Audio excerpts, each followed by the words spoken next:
Alors face à cette situation qui reste très tendue, un nouveau conseil de défense est sur le point de se terminer à l'Élysée et le Premier ministre devrait prendre la parole dans les minutes qui arrivent. En attendant, Arthur Delaborde, quels sont les moyens qui sont déployés par l'État pour rétablir l'ordre ? Eh bien, 1700 policiers et gendarmes sont actuellement déployés en Nouvelle-Calédonie. Gérald Darmanin promet que ce chiffre va passer à 2700 d'ici demain soir.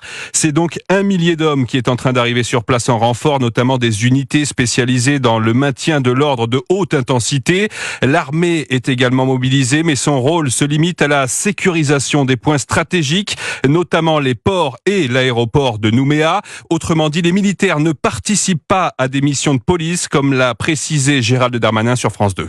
Il n'y aura pas l'armée dans les rues de Nouvelle-Calédonie. C'est une question de maintien de l'ordre, c'est pas une question d'invasion militaire.